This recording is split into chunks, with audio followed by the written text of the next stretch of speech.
Bismillahirrahmanirrahim. Assalamualaikum warahmatullahi wabarakatuh.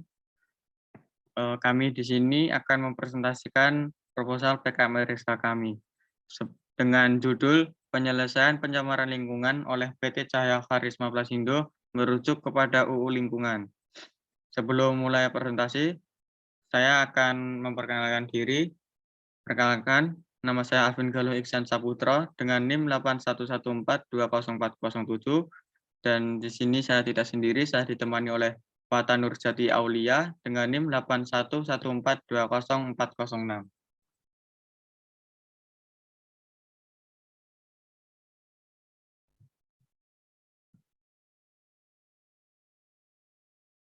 Kita mulai ke topik 1.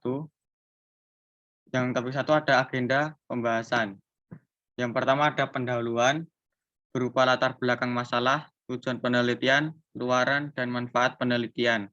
Yang kedua ada tinjauan pustaka berupa hak asasi manusia, pencemaran lingkungan, dan limbah industri.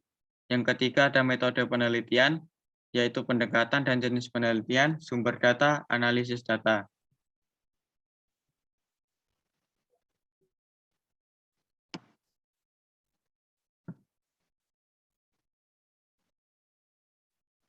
Kita ke topik 2 yaitu ada latar belakang. Nah, pabrik kantong plastik Cahaya Karisma Plasindo mempunyai moto yaitu kualitas berbanding dengan harga. Demi memenuhi permintaan pasar, pabrik kantong plastik Cahaya Karisma Plasindo menggunakan biji plastik pilihan dan dalam proses pengolahannya pun ditangani oleh para tenaga ahli yang berpengalaman serta menggunakan mesin berteknologi tinggi untuk mendapatkan kualitas kantong plastik yang baik.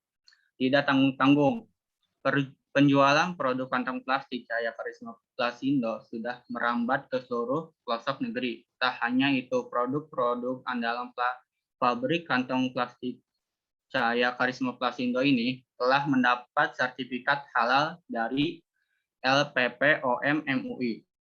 Tetapi di samping itu, PT Cahaya Karisma Plasindo melakukan pencemaran lingkungan akibat limbah yang ditimbulkannya merujuk kepada Undang-Undang Nomor 32 Tahun 2009 tentang perlindungan dan pengelolaan lingkungan hidup. Oleh karena itu, dibutuhkan sebuah solusi praktis yang dapat memberikan solusi bagi kebaikan bersama baik dari pihak PT Cahaya Karisma Plasindo, peran masyarakat dalam pengelolaan lingkungan yang berwawasan lingkungan sangatlah penting guna meningkatkan kesadaran, kepedulian tentang lingkungan dengan segala permasalahannya. Dan dengan pengetahuan, keterampilan, sikap, motivasi, dan komitmen untuk bekerja secara individu dan kolektif terhadap pencemaran permasalahan dan mempertahankan kelestarian fungsi-fungsi lingkungan.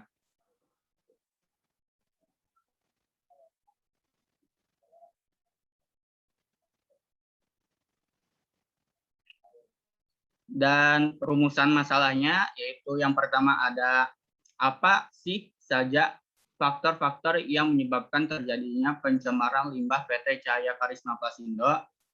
Yang kedua, bagaimana penyelesaian pencemaran limbah PT Cahaya Karisma Plasindo merujuk pada Undang-Undang Lingkungan.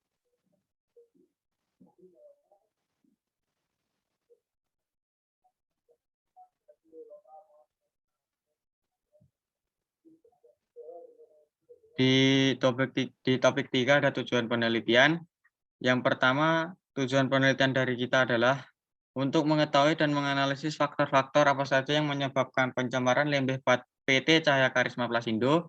Yang kedua, untuk menganalisis dan memberikan pengetahuan tentang penyelesaian pencemaran limbah PT Cahaya Karisma Plasindo merujuk pada UU Lingkungan.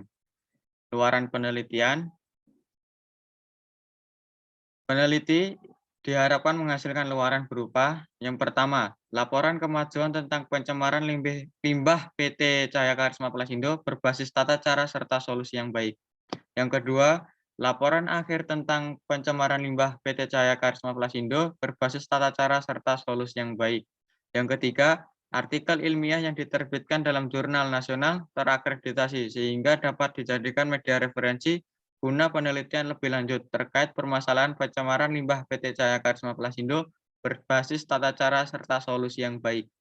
Yang keempat, ada buku pedoman tentang pencemaran limbah PT Cahaya Karisma Plasindo yang dapat dijadikan media oleh pabrik PT Cahaya Karisma Plasindo dengan tata cara serta solusi yang baik. Yang terus ada manfaat teoritis dan manfaat praktis. Manfaat teoritis yang pertama ada memberikan pengetahuan bagi mahasiswa mengenai bagaimana pemenuhan hak dan kewajiban untuk pabrik PT Cahaya Karisma Plasindo dan masyarakat sekitarnya terhadap penyelesaian pencemaran lingkungan PT Cahaya Karisma Plasindo, khususnya dalam tata cara serta solusi yang baik. Yang B, memberikan sumber pemikiran dalam pengembangan ilmu hukum terkait hukum dan hak asasi manusia, khususnya dalam pemenuhan hak dan kewajiban untuk pabrik PT Cahaya Karisma Plasindo dan masyarakat sekitarnya yang diberikan dan dijamin oleh pemerintah. Yang kedua ada manfaat praktis ya bagi pemerintah, membantu memberikan informasi kepada pemerintah bahwa masih ada pabrik yang membuang limbahnya sembarangan agar pemerintah bisa mengecek serta terjun langsung ke lokasi dengan tujuan memberikan keadilan hukum serta jalan tengah dan membantu mencari tata cara serta solusi penyelesaiannya yang baik. Bagi pabrik, memberikan pandangan supaya pabrik mempunyai kesadaran terhadap pencemaran limbahnya sendiri untuk lebih mengoptimalkan tata cara serta solusi penyelesaiannya yang baik. Bagi masyarakat, memberikan pandangan supaya masyarakat mempunyai dorongan, yaitu memberitahu kepada pabrik terutama melapor pemerintah setempat dan kesadaran untuk berperan aktif dan ikut berpartisipasi dengan pabrik untuk tata cara serta solusi penyelesaian yang baik.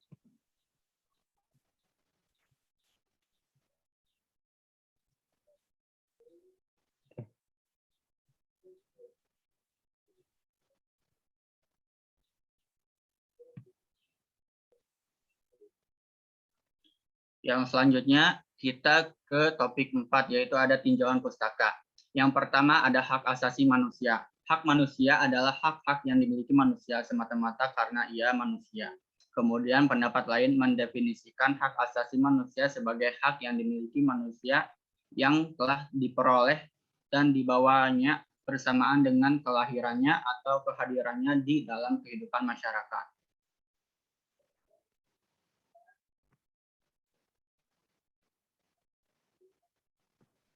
Terus yang kedua ada pencemaran lingkungan, yaitu pencemaran lingkungan hidup masih ada dalam ketentuan pasal 1 angka 14 Undang-Undang Nomor 32 Tahun 2009 tentang perlindungan dan pengelolaan lingkungan hidup yang memberikan pengertian pencemaran lingkungan hidup merupakan masuk atau dimasukkannya makhluk hidup, zat, energi, dan komponen lain ke dalam lingkungan hayati oleh kegiatan manusia sehingga melampaui baku mutu lingkungan hayati yang telah ditetapkan. Sedangkan pasal 1 angka 16 Undang-Undang Nomor 32 tahun 2009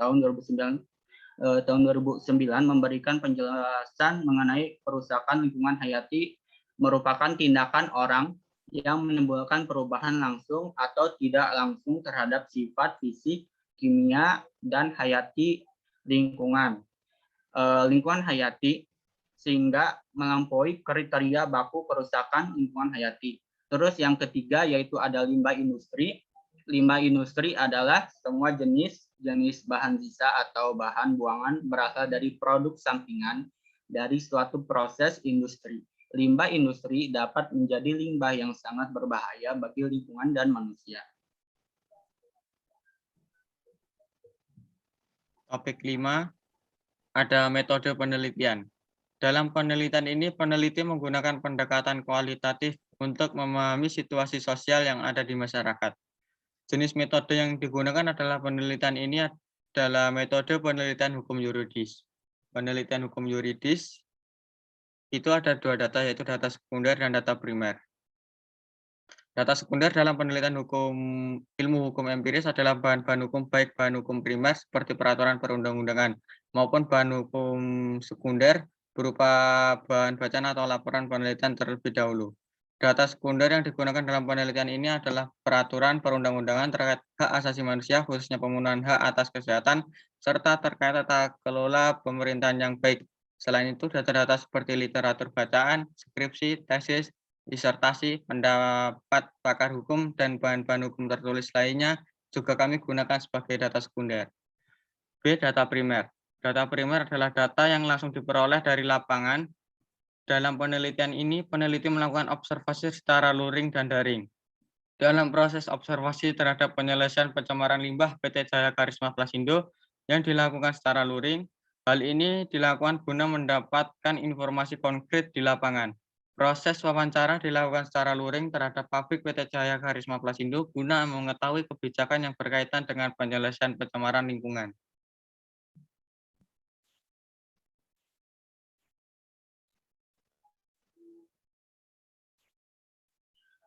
Terus di topik 6 yaitu ada analisis data. Nah, analisis datanya itu yaitu hasil wawancara, observasi, dan kuesioner telah terkumpul. Kemudian peneliti melakukan penyederhanaan dan mentransformasi data pasar yang diperoleh tersebut. Selanjutnya, peneliti mengembangkan deskripsi informasi untuk menarik kesimpulan dan memverifikasi dengan mencari makna dari yang terjadi di lapangan. Sekian presentasi proposal PKM RSTA dari kami. Mohon maaf bila ada salah kata. Wassalamualaikum warahmatullahi wabarakatuh.